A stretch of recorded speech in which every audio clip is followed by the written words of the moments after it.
Внимание, это специальный выпуск. На этот раз никаких разборов кино, игр, политиков. Вместо этого вот вам 9 шагов на пути к эффективной презентации. Всем привет, меня зовут Антон Гоголев, я надеюсь, что вы меня уже знаете, но если не знаете, я тот, кто разбирается в мастерстве презентаций. И здесь сегодня я хочу дать вам просто свой чек-лист.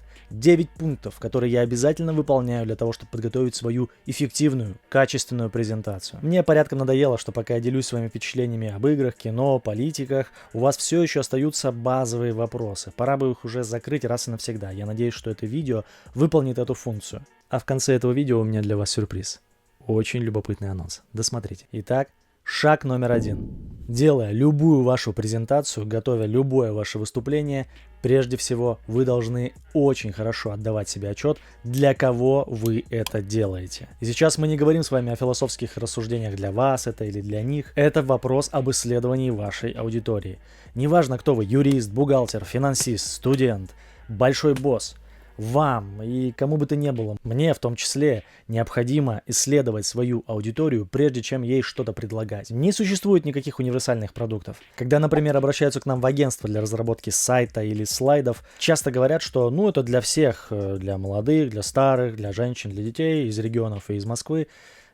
Нет, так не бывает. Это утопия, иллюзия, и сразу от нее избавляемся. Ваша презентация нацелена на какой-то, как правило, узкий круг лиц. Безусловно, чем он шире, тем вы круче. Но поверьте мне, чтобы добраться до такого широкого круга лиц, придется поработать, постараться, сделать по-настоящему универсальный, подходящий для всех продукт. Это просто-напросто золотая жила.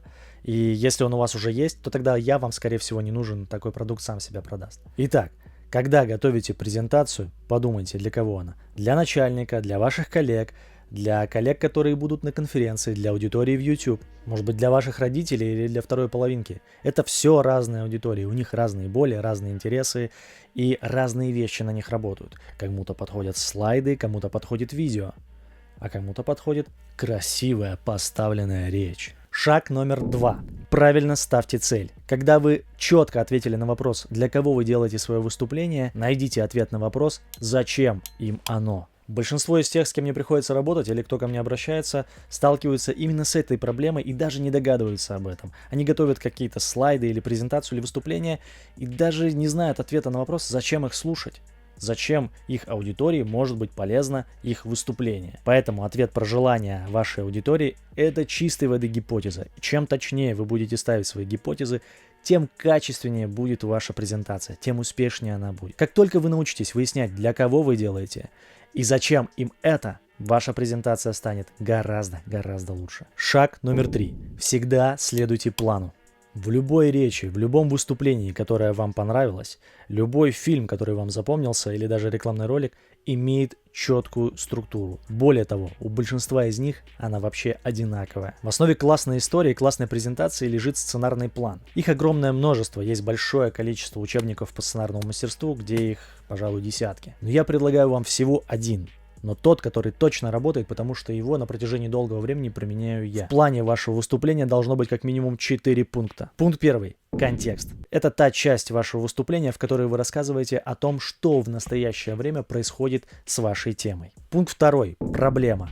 Обязательно рассказывайте, что с вашей темой сейчас не так. Пункт 3. Экзотический. Усиление проблемы. Мало просто рассказать своей аудитории о проблеме. Очень важно рассказать о том, что будет еще хуже или что будет не так, если с проблемой по вашей теме ничего не делать. И только после этого акт 4. Решение. Собственно, то, из-за чего, скорее всего, вы готовите свою презентацию.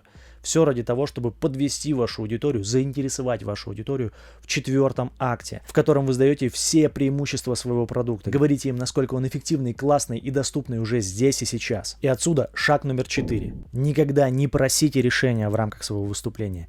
Предлагайте его. Хороший спикер в рамках хорошей презентации всегда имеет то, что предлагает своей аудитории. И, безусловно, это что-то очень желаемое. Вспомните любую продуктовую презентацию, которая первая придет вам на ум. Презентации Apple, Microsoft, Sony и других крупных корпораций. На каждой из них нам предлагался продукт, жизнь без которого просто невозможно была бы дальше. Шаг 5. Соблюдайте скоростной режим. Наверняка вы догадывались, что где-то там есть некий золотой стандарт по количеству слов, которые вы должны говорить в минуту, или количество слайдов, которые нужно показывать, или, может быть, количество слов на слайде.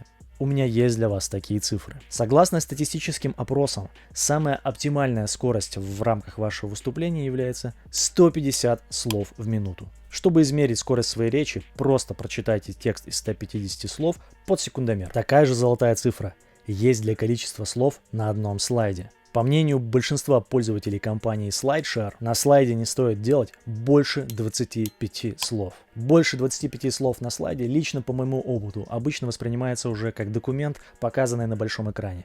Это, скорее всего, будет скучно и бесполезно. Вы имеете все шансы утратить внимание вашей аудитории. Сколько же слайдов должно быть в эффективной презентации? А вот на это ответа нет. Для каждой аудитории, для каждого формата презентации потребуется свое количество слайдов. Прямо сейчас я для вас записываю это видео со скоростью 50 кадров в секунду. Фактически это 50 слайдов в секунду. Представляете, сколько здесь набежит? Вот за этот вот тайминг. Я рекомендую усвоить вам вот что. Количество слайдов на выступлении, когда вы переключаете их сами, для вас бесплатно и, как следствие, безгранично. На самом деле, с одним слайдом можно выступать на протяжении 2 часов, а с 40 слайдами легко можно выступить за 5 минут. Шаг номер 6. У вас бывало такое, что вот вы разговариваете или проговариваете свой текст вслух, и вам кажется, что звучит он вполне себе ничего. А потом по какой-то случайности вы услышали его в записи, и это просто невозможно слушать. напишите в комментариях, если с вами тоже такое бывало. Со мной такое происходило очень часто. И дело в том, что это абсолютно нормальное явление. Это абсолютно нормально, что свой голос внутренним ухом и в записи мы слышим совершенно по-разному. Не будем даваться в научные подробности, почему так происходит. Запомните вот что. Ваш голос в записи звучит, скорее всего, по-другому. И когда вы будете выступать публично, есть очень высокие шансы, что вы его услышите. И не дай бог вы услышите его впервые. Скорее всего, это собьет вас, расстроит и прервет ваше выступление. Так вот, чтобы такого не происходило, я настоятельно рекомендую вам как можно чаще слушать свой голос в записи. Да, скорее всего, он будет вас раздражать первое время, как и мой раздражает меня, но, во-первых, это стимулирует вас совершенствоваться и тренироваться. Во-вторых, это позволит вам оценить, сколько времени занимает ваше выступление, если вы проговорите его под диктофон, например, и увидите, сколько времени потребовалось на его аудиозапись. Логично же? Ну и да, если у вас не получится сначала полюбить свой голос, это действительно непростая задача, то хотя бы просто примите его. Привыкните к нему. Наша задача – перестать отвлекаться на свой голос. Шаг номер 7. Репетируйте ваше выступление. Я уверен, что для большинства из вас это кажется избыточным и совершенно ненужным. А теперь вспомните любое классное выступление, которое вы видели. Знаете что? Оно, скорее всего, было записано по сценарию, то есть множеством дублей, либо было очень и очень хорошо отрепетировано. Уровень подготовки спикера непосредственно влияет на качество его выступления. Самый простой вклад в подготовку – это репетиция. Для того, чтобы репетировать свое выступление, вам не нужно собирать зал слушателей или мучить своих домочадцев. Просто расскажите свое выступление с пустому стулу или, как я предлагал раньше, запишите его на диктофон. Сразу убьете 2 зайцев. Наслушайтесь своего голоса, проверите тайминг своего выступления, и это тоже будет достойной репетицией. В записи вы услышите все свои огрехи, все слова-паразиты, неправильные речевые обороты, сложные связки и так далее. Шаг номер 8. Заботьтесь о своей аудитории. В своем выступлении самое главное, что вы должны транслировать своей аудитории, это заботу о ней. Все мы с вами знаем, какие ресурсы у людей самые ценные. Это время, семья, личный комфорт, личные границы и все прочее. Обратите внимание на то, как с этими материями обращается ваше выступление. Ваше выступление тратит время вашей аудитории? Если да, то почему, как это можно исправить? Вы ведь уверены наверняка, что рассказываете о каких-то очень полезных и важных вещах. Убедите сначала в этом аудиторию. Докажите, что вы решаете проблему, которая релевантна к ним и отзывается у них. Если это сложно, то дайте им понять, что да, коллеги, я понимаю, для вас может быть пока что это не очень понятно и не очень интересно, но я уверяю вас, стоит вам применить, например, вот эти шаги, и ваши выступления выйдут на качественно новый уровень. Вам нужно просто попробовать, это совершенно бесплатно и очень легко. Проще, ничего не придумать. Я здесь с одной целью. Я хочу, чтобы вы стали выступать лучше, чтобы я, присутствуя на мероприятиях, где вы выступаете, больше не страдал, сидя в аудитории, и не мучился от этих скучных, занудных спикеров. Исправьте ситуацию вместе со мной. Шаг номер 9. Постоянно совершенствуйтесь. Запомните простую аксиому. Хороший спикер всегда недоволен своим выступлением. Именно это отличает хорошего спикера от плохого. Плохой выступит и постарается как можно скорее забыть неудачное выступление или будет, наоборот, почивать на лаврах. Хороший спикер всегда будет анализировать, что было хорошо, а что было плохо в его выступлении, и стараться каждый раз что-то изменить в лучшую, а иногда, может быть, и в худшую сторону. Нужно формировать свой опыт и свой экспириенс. Отмечу, что разные способы и приемы для разных людей подходят по-разному, представляете? У нас с вами разные темпераменты, голоса и харизмы, но уверяю вас, что все эти вещи, в том числе талант или умение держаться на сцене, все это не что иное, как ваши ментальные мышцы. Их можно натренировать, их можно раскачать.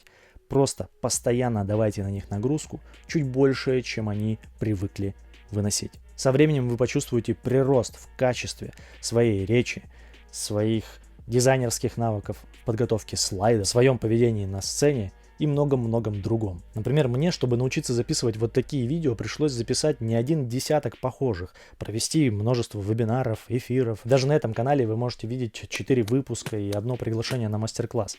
Все это стоило мне огромных усилий и большого количества репетиций, потому что камера неизбежно съедает часть энергии, и не все получается так, как хочется. И с этим приходится сталкиваться, и это необходимо преодолевать, чтобы становиться лучше. Ну и в завершение скажу вам фразу, которую я повторяю на большинстве своих мастер-классов. Спикеры крутых презентаций – это не дизайнеры крутых слайдов.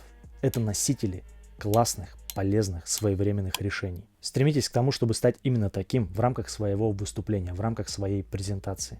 И все обязательно получится. В принципе, это все, что нужно знать для начала подготовки эффективного выступления. Как и обещал, в конце этого видео я хотел бы анонсировать вам свой первый онлайн-разбор ваших слайдов. Начнем давайте с того, что вы умеете делать в графическом редакторе. Я не случайно не рассказываю ничего о том, чем бы я рекомендовал пользоваться, потому что строгих рекомендаций не существует.